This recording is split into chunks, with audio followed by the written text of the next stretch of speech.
Esta noche hemos puesto en la mira del observador, pues la religiosidad que se expresa de diferentes maneras en nuestra época, una época convulsa, una época en la que de alguna manera seguimos en busca de Dios. Y yo quisiera mencionar un fenómeno que nos tocó documentar, Marco, hace algunos años, y que es esta realidad del crecimiento, un crecimiento enorme, numérico, y también con un arraigambre cultural en Chiapas de los evangélicos, de los grupos evangélicos. ¿Qué opinas al respecto, Marco? Bueno, en efecto, Chiapas es una zona que tiene una vibra espiritual, una profunda, ancestral vibra espiritual, pero hoy un fenómeno industrial, mediatizado, es el fenómeno de la fe.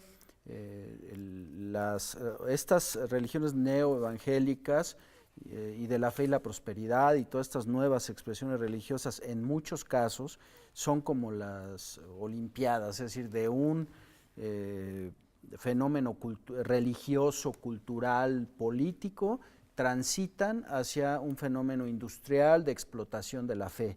Entonces, lo que tenemos hoy en Chiapas es una sociedad fragmentada, con grupos de pequeñísimas y en muchos casos parasitarias denominaciones religiosas, por calle, por colonia, por barrio, y eso pues la diversidad siempre es buena, pero no es buena cuando produce fenómenos deliberados de encono social para capitalizar o atraer feligresía. Hoy tenemos en Chiapas fenómenos hasta de islámicos, es decir, de musulmanes, claro, chamulas que transitaron por gran parte de esos grupos y que hoy en la periferia de San Cristóbal de las Casas, por ejemplo, están musulmanes, ¿no? Y ya tienen 2 o 3 escisiones dentro de los musulmanes. Claro. Molino de Rosas, La Hormiga. Sí, La Hormiga. Y esta intolerancia religiosa que también se ha expresado en diferentes espacios de nuestro país, en diferentes estados, pero ahora vamos a presentarles a ustedes un fenómeno extremo de lo que puede ser esta diversidad religiosa. Vamos a conocer la nota que preparó nuestra compañera Yasmín Quirós sobre los platillistas.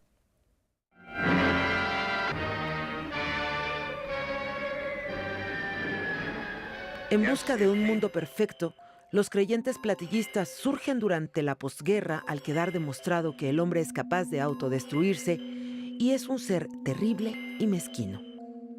¿Qué pasa con la película Avatar? Hay seres superiores. ¿Y qué nos demuestra la película Avatar? Esos hombres que destruyen todo que no se parece a ellos, ¿no? Entonces la persecución, el ser humano, el terrestre, es un hombre que destruye, ¿no? Y entonces, ¿qué quieren los creyentes? Parecerse a una persona perfecta. A diferencia de los angelólogos, que llevan a cabo sus rituales en zonas urbanas, los platillistas buscan la naturaleza alejados de todo para hacer contacto con extraterrestres, que bien pueden ser pasajeros de un objeto volador no identificado.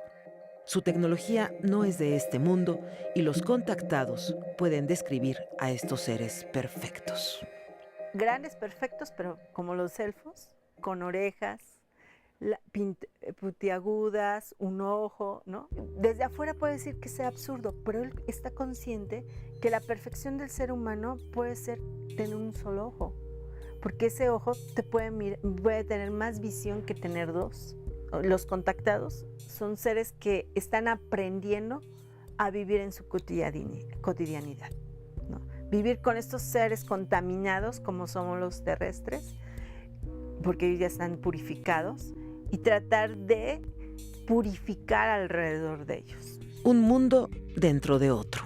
Aquí en México se ha crecido mucho los grupos intraterrestres, o sea, los que creen en los seres superiores abajo de la tierra, en ciudades perfectas mejores que la de nosotros.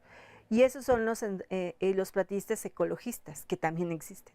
El amor al prójimo, la búsqueda de una verdad sobre el futuro, es su propósito. Llegar a ser como un ser extraordinariamente perfecto. Extraordinariamente perfecto. Tanto físicamente, mentalmente y espiritualmente.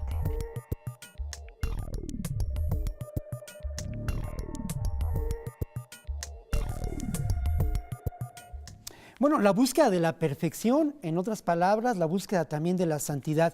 Yo quiero señalar lo siguiente, nos hemos aproximado a este tema con un enorme respeto y obviamente desde una perspectiva de análisis, desde una perspectiva inteligente, crítica y obviamente con mucho respeto. Así lo hemos hecho, ¿no?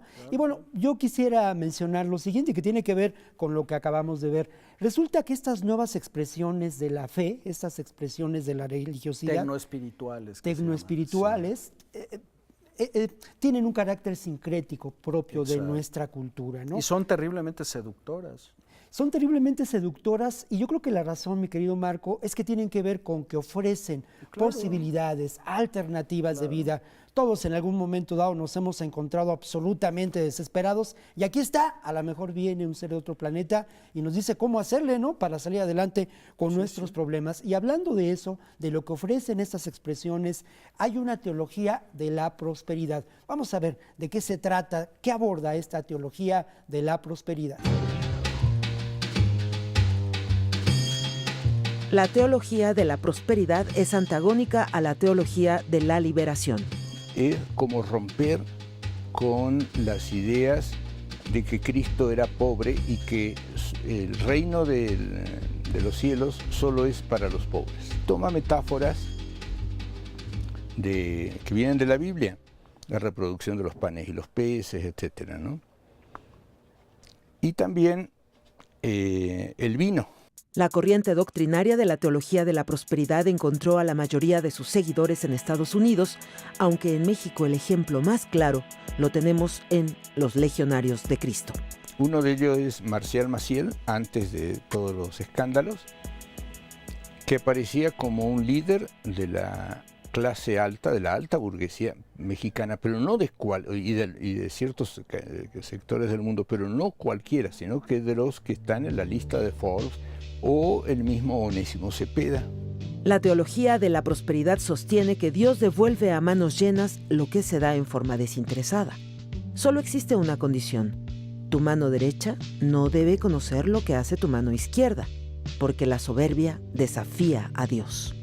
Desde esta perspectiva resulta inadmisible donar 500 pesos y gastarse 5,000 en publicidad para enterar a todos que dentro de un gran ego existe un pobre filántropo. Los filántropos norteamericanos ponen alrededor del 10 o el 12% de sus ganancias en trabajo filantrópico. Los filántropos mexicanos no gastan más del 0.5% en filantropía. Dinero al fin.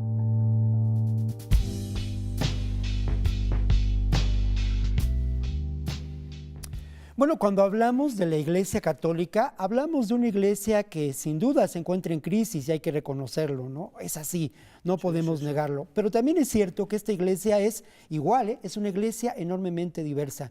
La práctica católica en el norte del país es muy distinta a la del sur, a la del centro. Y encontramos dos expresiones diferentes en esta práctica religiosa, lo que es esta teología de la liberación, como ya vieron ustedes con esos personajes, esta teología de la prosperidad, quise decir, con la representación de estos personajes, y en contraste encontramos elementos de una teología de la liberación y una práctica social de la iglesia católica. Sí, ¿no? son expresiones de la cultura de consumo. Es decir, a mí me parece que son muy atractivas, muy seductoras, porque son pragmáticas, te ofrecen soluciones.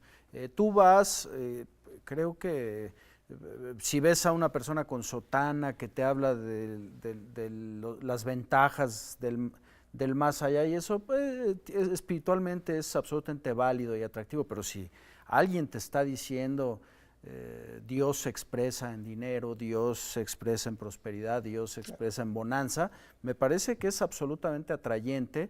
Y me parece que en un momento en el que los ciudadanos de la posmodernidad tenemos una ansia por consumir, una avidez por consumir inducida desde una industria, desde una atmósfera mediática, pues estas son opciones espirituales, reales y con los pies en la tierra, obviamente metalizadas, como sí, están en mentalizadas. general los Hay que grupos. reconocer que hay un enorme negocio tras de esta búsqueda, esta necesidad de religiosidad y esta solución a los problemas que en ocasiones esperemos nos caiga del cielo. Bueno, Exacto. vamos a seguir adelante con el tercer bloque de nuestro programa. Volvemos aquí al Observador en este programa que hemos titulado En busca de Dios. Es muy fácil seguir el Islam en México porque es muy sencillo, es la religión de la naturaleza del hombre.